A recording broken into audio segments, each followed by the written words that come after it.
Good day, student. I'm so glad and happy to be with you this very beautiful morning. And I also congratulate all of you to have qualified to write 2021 examination. It shows your good work, your hard-working job that you've done. For you to have qualified to write the examination, it means you have done well in your assignment. Good job. I give you that applause. Excellent work. So what are we having this morning? This morning I'm here to guide you on how to approach your forthcoming examination in April, August, or November. My name is Edu Triumph, your contact tutor for Didactics and Learning Support for Computer Studies. As you can see from my first slide, you can see someone who is worried, someone who is anxious. Whenever it approaches examination time, anxieties come, anxiousness. What am I going to write? How difficult will the questions be? Will I pass? These are normal things for every human being who is going to face an examination. But don't let or allow these anxieties weigh you down. The very beautiful thing here is the institute where you are registered, IOL, have made a plan for you so that you can excel, so that you can triumph according to my name in your examination. And what plan have they made for you?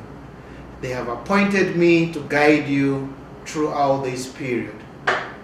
All right. This presentation is for Advanced Certificate in Senior Secondary Education and Diploma in Education Secondary School. These are the group of students that this presentation is for. Basically, it's for students taking computer studies as a course. Either they are in the advanced certificate in secondary education, or they're taking diploma in education secondary. Title of the course is Didactics and Learner Support for Computer Studies. What is this course all about? This course is to equip you to become a professional computer study teacher. This course is to teach you all the methodology available for you to use to impart the knowledge that you have already into our learners. This course is to equip you on how to use all available means to be able to teach the child so that the child can comprehend whatever is to be taught. So it's all about methodology of computer studies. This presentation takes care of April, August, and November examination, meaning that we're not going to have another examination-based content class presentation. No, this one takes care of the 3 examinations.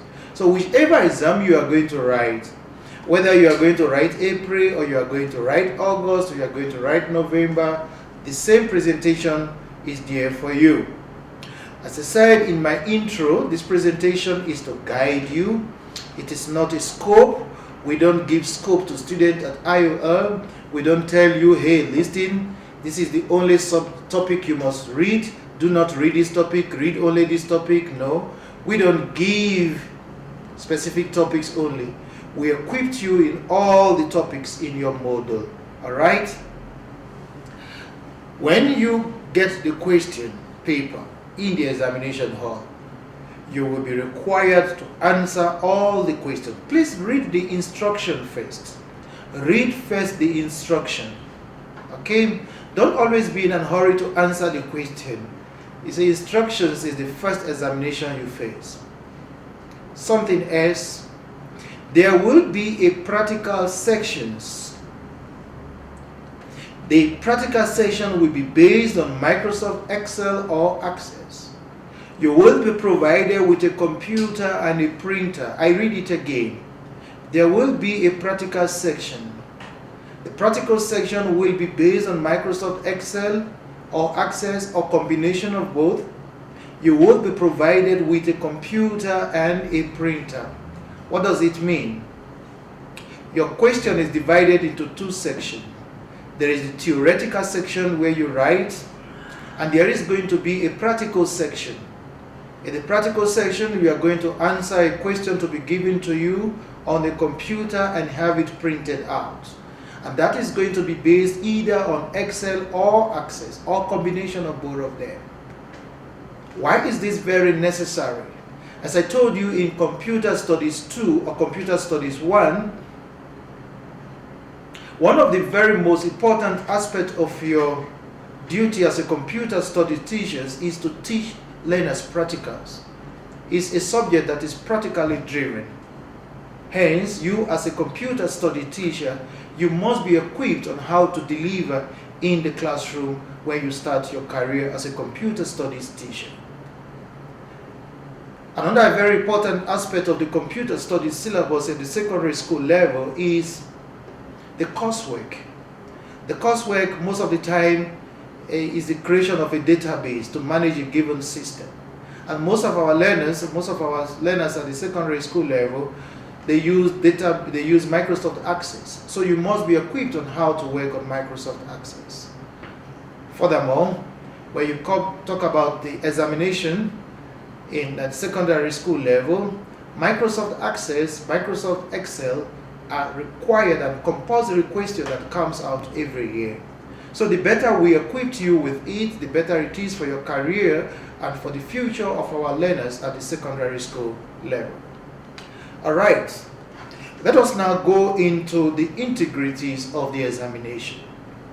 First, I will give you a general guide. After the general guide, I will give you technical guides. First, let's look at the general guides. First of all, the assignment booklet that was returned to you after writing your assignment, we return back the booklet to you.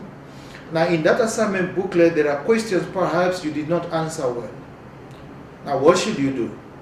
Those questions that you did not answer well, please, it will be very advantageous if you go back to your study guide and look for the accurate and the correct answers to those questions. Should you find it difficult to get answers or clarity on those questions, please contact me. I will guide and direct you. Second point, I gave you a feedback, specific feedback and general feedback. What do I mean? On your assignment booklet, I wrote one or two comments on things perhaps you didn't do well after commendation. So those areas that you didn't do well and my recommendations, please implement them.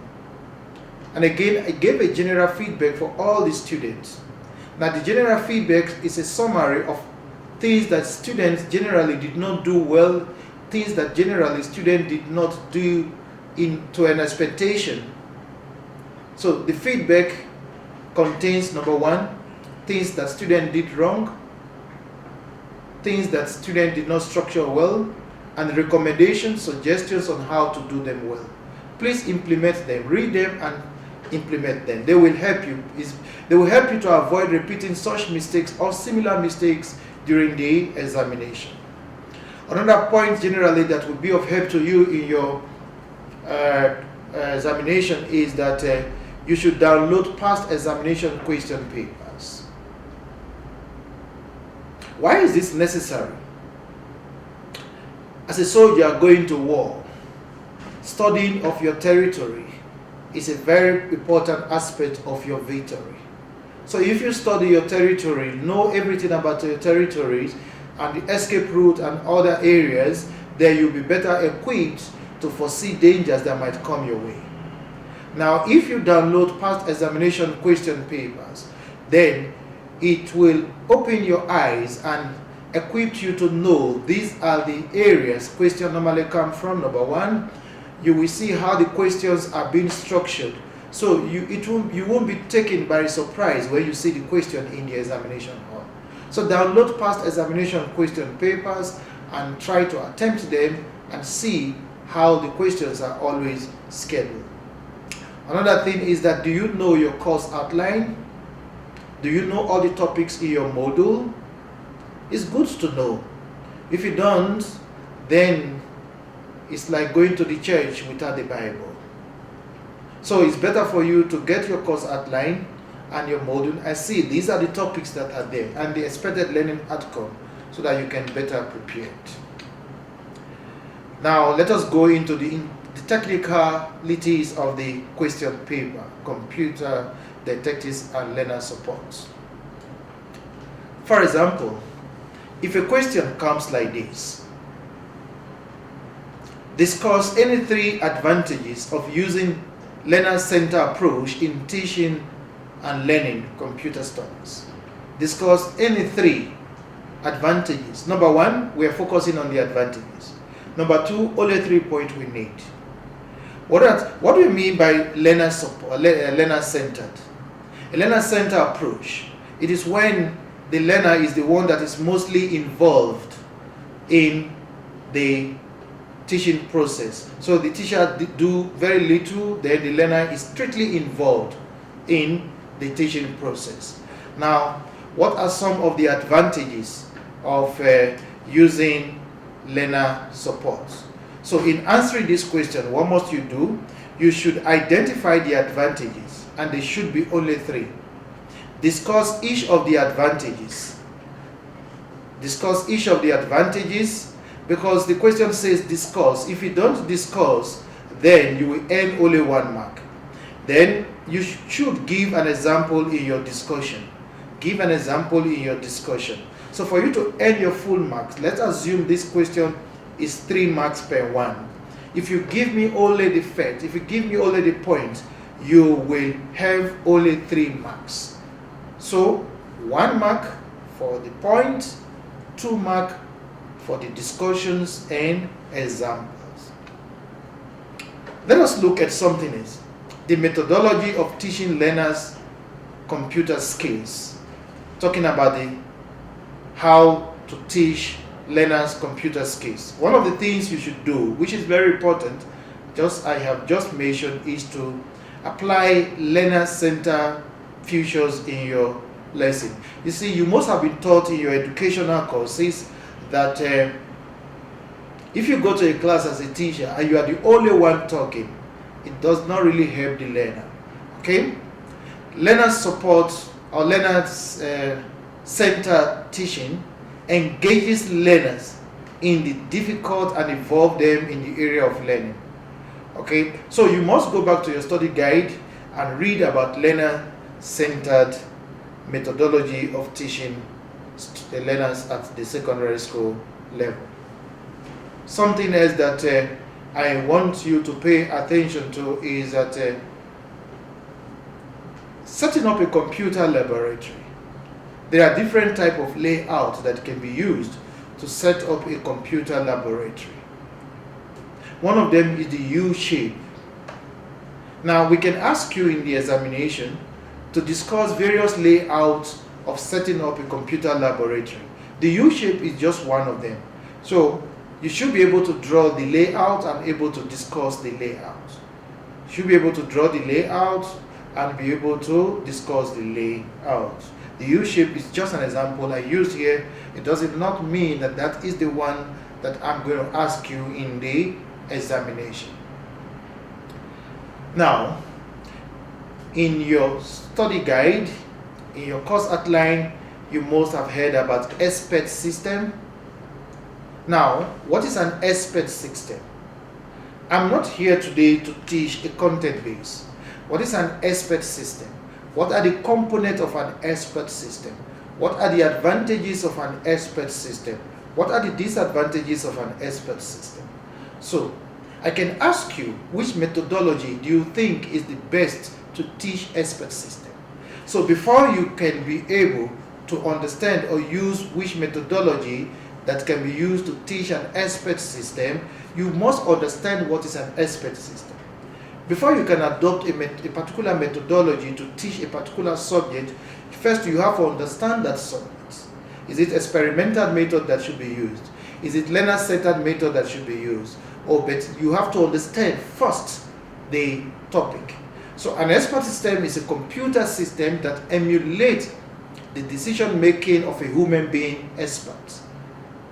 It stimulate the decision making of a human being expert. Whatever a human being expert can do, an expert system should be able to do that. So what are the components of an expert system? You must have heard about so many of them, but majorly there are 4 components of an expert system. I don't think I put them in the slide, but I can just mention them for you. You have the knowledge based, you have the inference engine. You must create also an interface where the human being can also interface with the system. So you must know what are the components of an expert system, what are the advantages of an expert system. One very good advantage of an expert system that are so much like is that it preserves the knowledge of the expert. So if I'm an expert, I'm the only expert in, let's say, neurology in this country. What if I'm not available? What happens? But if expert systems are created and the expert is not there, then the expert system can be used. It also preserves the knowledge of the expert system in the sense that what if I die? At least my knowledge is already preserved. And the expert system is more readily available than the human being expert. Imagine I'm the only expert in the country and about 100 people are booking me. How will I attend to them? But when there are expert systems, the system can be used to attend to such problems. So you must also read about the advantages of an expert system and the disadvantages that perhaps that might come using an expert system. Something very important that I also want you to know is how to explain concept using picture or diagram. How to explain concept using pictures or diagram. You see, we are thinking about teaching the child. We want to teach the learner. We can use pictures to teach the learner.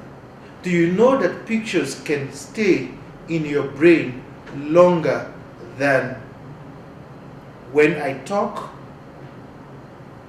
Do you know that pictures can stay in our brain longer than when I talk, than audio? So there are concepts at times when we teach at the secondary school level, you use graphics, pictures to show the learners. For example, you want to teach about something like virtual reality. Can you show the picture of a virtual reality to your learner? Can you show, you want to think about modeling and simulation. Can you show the picture of a model, a system that is already modeled and simulated, and how the system is behaving to the learners, and see how it will help them rather than just start to talk about it. So whenever you are to use pictures or diagram to teach learners, first of all, the picture, if possible, a 3D diagram, so that it can be real. With computer technology these days, it's very easy to have a 3D pictures or diagram, so that it can be very real to the learners. Okay? Another very important feature of that is that you should label it. Label the diagram, so that this one means this. This one, do not just put the diagram so they begin to look, what is this part? What is this part? The top is what? The down is what? The left side is what? No, label the diagram and use it to explain to the learners. The question comes again, where can you get them from? You can download quite a lot of them from the internet. There are a lot of them on the internet you can download. So download some of your pictures, diagrams from the internet. There are quite a lot of them. Another area you can get it from is that you can scan them. If you have the pictures from already in a book, you can scan such pictures also. Okay? Then when you do that, screenshot them and put them in your presentation. Then use them to explain to your learners. Let us look at direct instruction. What is a direct instruction? What is an indirect instruction? A direct instruction is a highly teacher-oriented and method of instruction. It's what I'm doing now, more or less, is a direct instruction. I'm lecturing you. This is higher institution. I'm lecturing you. Direct instruction is not really the best for a secondary school level. Okay? It's mostly the teacher center. So I do most of the talking. You do less of the work. So if you have going to implement direct instruction as a methodology, most of the time the learners are not involved. So it's always good to have the indirect. The indirect is when the learner is kind of involved. So it is good the teacher can use both direct and indirect so that you can complement the whole situation. But I prefer and I suggest to you from experience, the indirect is very productive, but you should be able to know where, hey, learners, listen to me, it is me that you explain now. Oh, learners, get involved in this and come out with an answer or a suggestion. So it's good to use both of them, but don't use too much of a direct, because at the end of the whole day, you are the one that will be strictly involved. So in an examination question, I can ask you to differentiate between direct and indirect and support your answer with valid advantages and disadvantages. You are a computer teacher to be. Most of your classes will take place in the computer lab. The computer lab is your laboratory. What are the items that should be there? Should the school board ask you to recommend items that should be put in your computer lab so that the computer lab should be equipped? What are the items that you are going to recommend? I don't need to tell you, you are familiar with most of them. But hence, if you probably don't know, here is a list of so many items that you can recommend when you are budgeting for the computer lab. If you have to budget for your computer lab, there must be tables and chairs, there must be electric cabling, there must be printers, softwares, licensed ones, not pirated ones, the retraining of staff, installation and maintenance cost. So as a computer teacher, one of your duties is to create a budget for the computer lab every year and give to the school management or the school board so that fund will be made available for it. Lack of fund can hinder the performance of your work. One area also in your teaching computer studies is learning management system. Learning management system. Do you know what is a learning management system is? A learning management system is a software application that is used for administration, documentation, and tracking and delivering of e-learning education or courses or training. When you have a learning management system, the learning management system takes care of the teaching of the person, it monitors the progress of the person, it examines the person, it gives feedback of the examination to the person. It's a holistic education package, a learning management system. So it takes away the input manually of the human being. So a learning management system makes sure that it teaches you, it does documentation of whatever that happens in the process of your learning and teaching.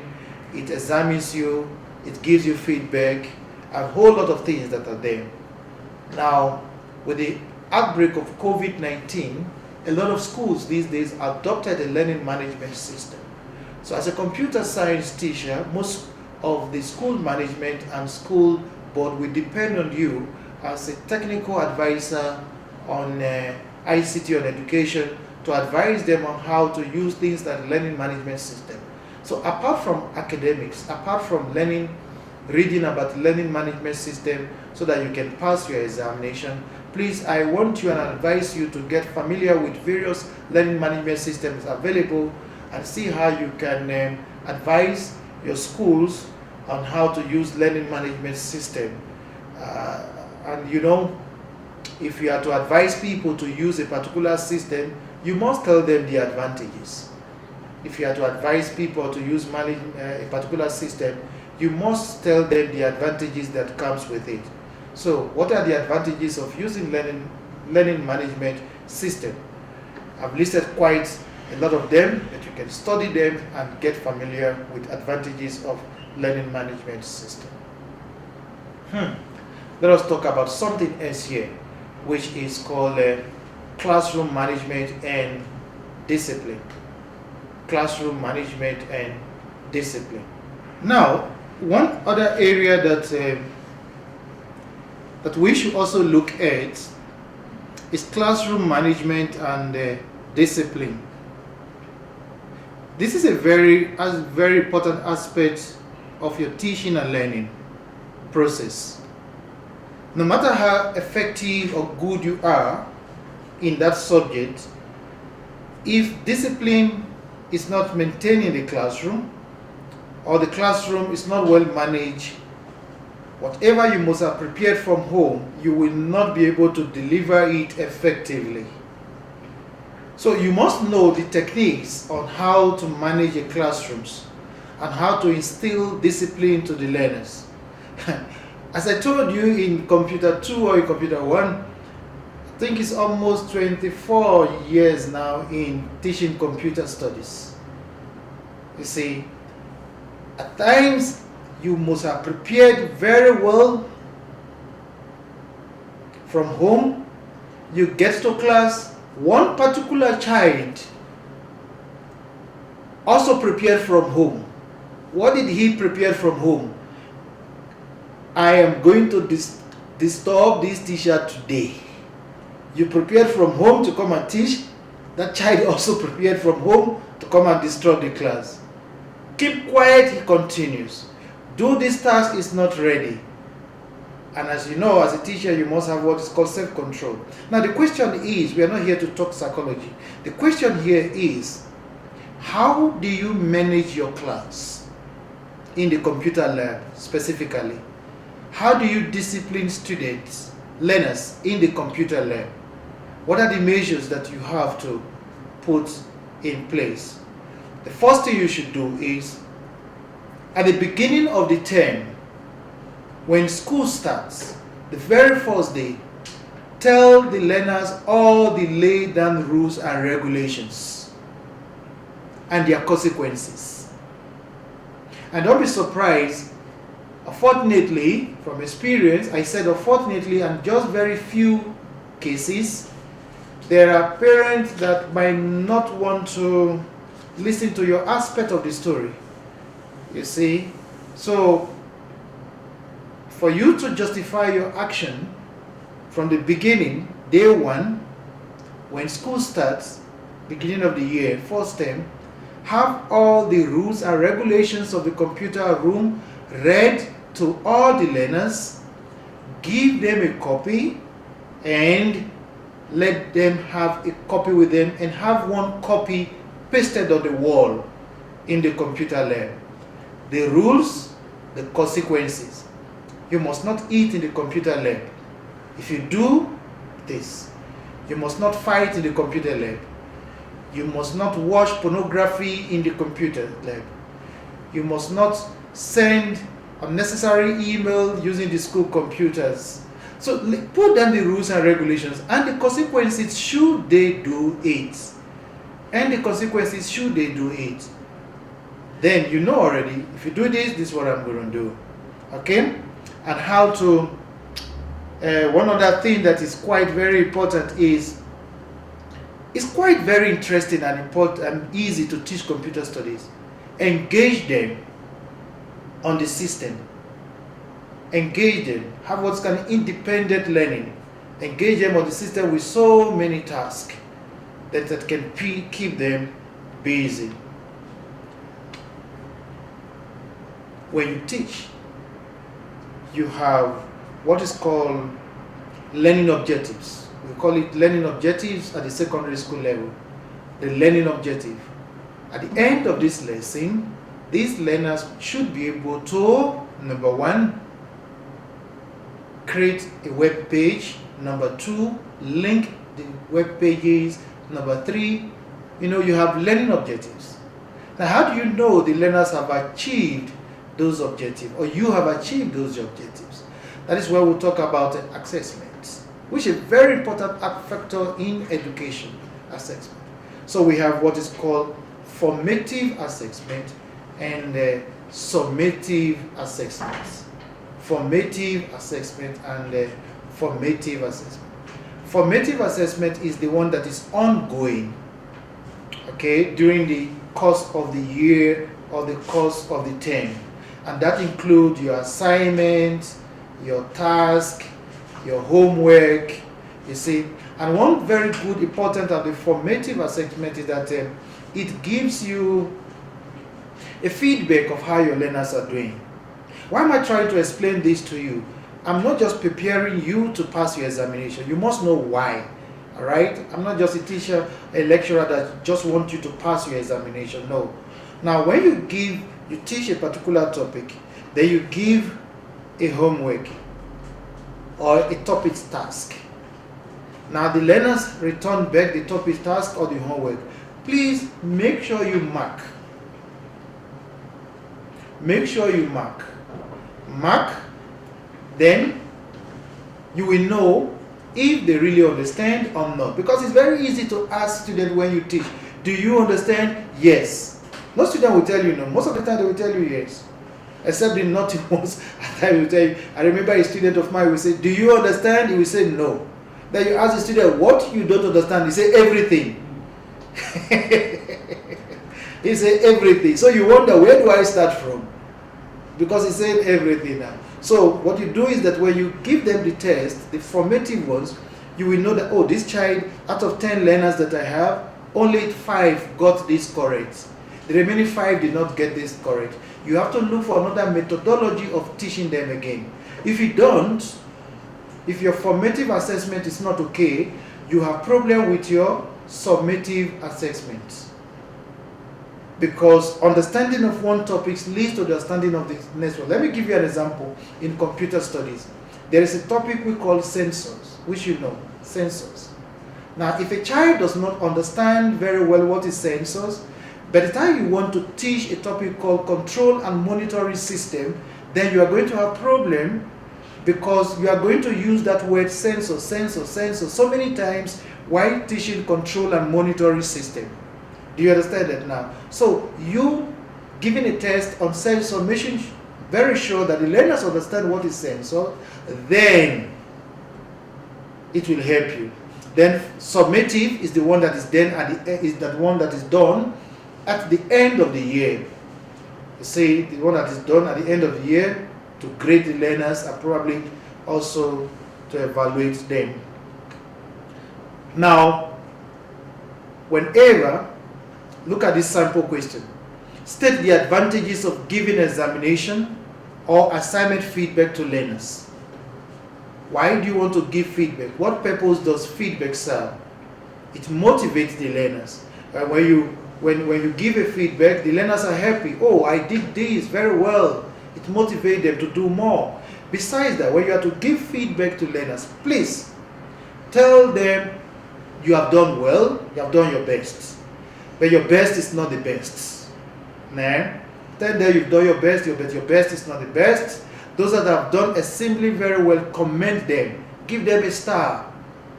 Give them a star. Children love it when they are being praised. Give them a star. You see, at times you can even give a hug, but no hug now, right? We are still in Corona time. Don't hug, please. Don't say, Mr. Edo said I must hug my learner. No, until Corona, COVID-19 is finished or there is a vaccine. But at times you can hug a learner, you can have a handshake, you can give a star on that paper, you can even buy a small sweet and give to the child, but be very careful, someone else's child, so that to motivate the child. Okay, then tell them where they have done wrong and why is it that they got it wrong, and also tell them what should they do next time in order to get it right. That is feedback for you. So your feedback should contain all these elements so that they don't repeat such mistakes. Feedback very important, especially in formative assessment. So my beloved students, I have selected these few very topics randomly from your study guide just to discuss with you. As I told you, it's a short presentation. There is no way I'll be able to talk about everything in this presentation. But one opportunity is still available. And what opportunity is that? Please contact me, call me, send me an email so that I'll be able to help you anytime. But I prefer you contact me after work, no? But you can send email anytime. I love you all, especially because we are going to be professional colleagues in the teaching of computer studies. This is a very important aspect of your training. So prepare very well for your examination. Start preparing on time. If you have problems, we can both solve the problem together. And I'm look forward to the time when you will graduate. Then I want to see you putting on this black and say, here is my student, now my colleague. Thank you.